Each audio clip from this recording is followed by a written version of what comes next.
مسلمہ نے نبی پاک صلی اللہ علیہ وسلم کو خط لکھا، کہنے لگا کہ آپ میرے ساتھ معاہدہ کر لیں، جب تک آپ حیات ظاہری میں آپ نبی، اور جب آپ کا وصال ہو جائے تو میں نبی، یا یہ معاہدہ کر لیں کہ آدھے عرب کے آپ نبی اور آدھے کا میں نبی۔ معاذ اللہ، اس نے یہ خط لکھا۔ نبی پاک نے جواب لکھا، فرمایا میں تو اللہ کا رسول ہوں، تو کذاب ہے، تو کذاب ہے، جھوٹا ہے۔ حضور نے لکھا کذاب۔ جب نبی پاک نے کذاب لکھا نا خط میں، کون لے کے جائے گا؟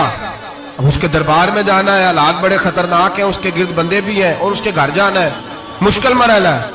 ایک صحابی تھے چھابڑی فروش، سر کے اوپر رکھ کے نا ٹوکرا، تو مدینے کی گلیوں میں کھجوریں بیچتے، 11-12 بچوں کے باپ تھے۔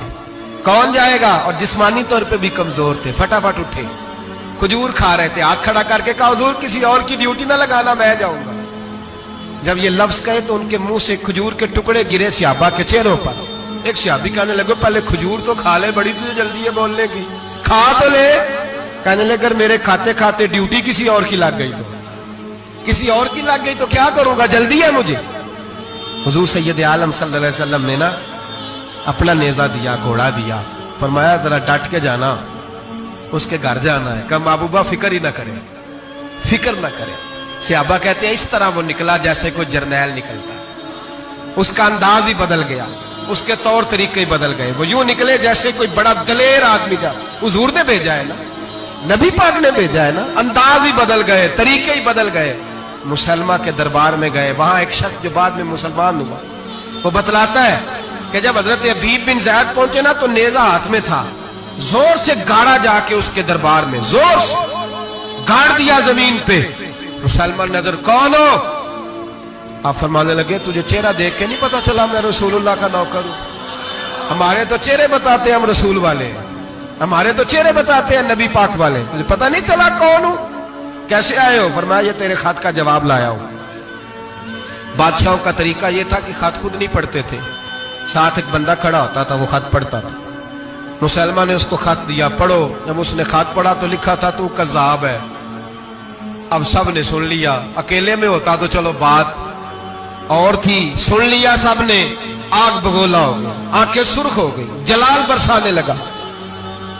اب اور تو کچھ نہ ہوا، سامنے حضرت حبیب کھڑے تھے، اٹھا تلوار لے کے، کہنے لگا تیرے نبی نے مجھے کذاب کہا ہے، تیرا کیا خیال ہے؟ مانے لگے خیال والی بات ہی کوئی نہیں، جسے نبی پاک کذاب کہے وہ ہوتا ہی کذاب ہے، جسے حضور جھوٹا کہے وہ ہوتا ہی۔ فرمایا تو 7 سمندروں کا پانی بھی بہا دے تو تیرا جھوٹ دھل سکتا، تو ہے ہی جھوٹا، جسے حضور نے جھوٹا کہہ دیا وہ جھوٹا ہے، جھوٹا ہے۔ کہنے لگا پیچھے پلٹ کے دیکھ، سارے میرے پہرے دار ہیں، میرے سپاہی ہیں، تلواریں، نیزے، خنجر، تیر، سارے میرے ماننے والے۔ کیا لفظ ہے، کیا حسن ہے، کیا توانائی ہے۔ حضرت حبیب بن زید فرمانے لگے میرے 12 بچے ہیں، ان میں سے کچھ ایسے ہیں جو دودھ پیتے ہیں، کچھ ایسے ہیں جو ابھی چل نہیں پائے۔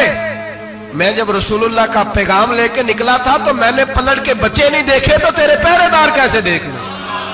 جو چیز مجبور کرتی ہے، باندھ لیتی ہے، وہ نہیں جب میں نے دیکھی تو میں تیرے پہرے دار دیکھوں؟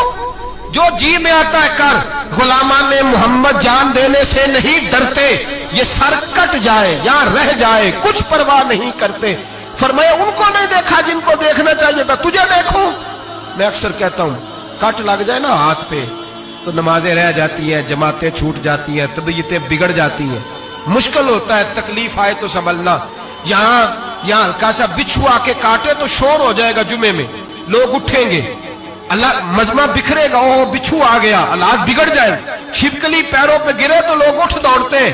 حضرت حبیب بن زید انصاری کھڑے تھے، انگلی نہیں، ہاتھ نہیں، کٹ نہیں لگا۔ مسلمہ اٹھا، اس نے زور سے تلوار ماری، بازو کٹ کے گر گیا، فوارہ نکلا خون کا۔ اور بھائی بچھو کاٹے تو سنبھلنا مشکل، ذرا تصور کرو، ہاتھ کٹ گیا۔ حضرت حبیب بن زید کھڑے ہیں، کہنے لگا اب تیرا کیا خیال ہے؟ آپ فرمانے لگے تو بڑا بیوقوف ہے، ہمیں آزماتا ہے، ہمیں تو بدر سے لے کر احد تک ساری دنیا آزما چکی ہے، ہمیں آزماتا ہے، ابھی بھی خیال پوچھتا ہے۔ فرمایا میرا خیال وہی ہے جو میرے رسول نے فرما دیا، خیال وہی ہے جو نبی پاک نے کہہ دیا ہے، پھر تلوار ماری، دوسرا ہاتھ کٹ گیا. ذرا سوچنا، غور کرنا، ٹانگ ٹوٹی نہیں، ہڈی نہیں ٹوٹی، ماس نہیں اکھڑا، ہاتھ کٹ کے گرا، دو ہاتھ گر گئے، زمین پہ گرے. حضرت حبیب کہنے لگا میں تجھے قتل کر دوں گا، باز آ جا. آپ فرمانے لگے تو بڑا نادان ہے. ان لوگوں کو ڈراتا ہے جو سویرے فجر کی نماز پڑھ کے پہلی دعا ہی شہادت کی مانگتے ہیں. ہمیں ڈراتا ہے جو سوتے وقت التجا کرتے اللہ بستر پہ موت نہ دینا، میدان میں دینا. تو ہمیں ڈرا رہا ہے، چل جو ہوتا ہے کر لے. اس نے خنجر رکھا، تلوار رکھی گردن پہ، فرمایا میں کاٹ دوں گا. فرمایا کاٹتا کیوں نہیں، کاٹتا کیوں نہیں؟ اور وہ روایت کرنے والے کہتے ہیں مسلمہ کے ہاتھ کامتے تھے ختم نبوت کے تحفظ کے لیے. جب نبی پاک کے غلام نکلے تو جھوٹا دعوے کرنے والے کانپ اٹھے، کانپ کھڑے ہوئے. کہتے اس کے ہاتھ کانپتے تھے. حضرت عبید بن زید کٹے ہوئے بازوؤں کے ساتھ بھی توانا تھے. قلم توڑ گئے میاں محمد بخش صاحب. فرمانے لگے وہ کچا رنگ للاری والا جیڑا چڑھدا لیندا رہندا، اے عشق تیرے دا رنگ محمد چڑھ جائے پھر نہیں لیندا. جب تلوار چلی، گردن کٹی، تو رسول اللہ کی ختم نبوت پر پہرا دینے والوں کا اجر میرے رسول نے بیان فرمایا.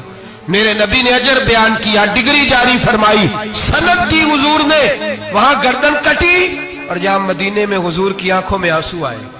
یا رسول اللہ کیا ہوا؟ فرمایا میرا حبیب شہید ہو گیا ہے اور رب کریم نے اس کے لیے جنت کے سارے دروازے کھول دیے. سارے دروازے اللہ نے کھول. یہ سند جاری کی نبی پاک.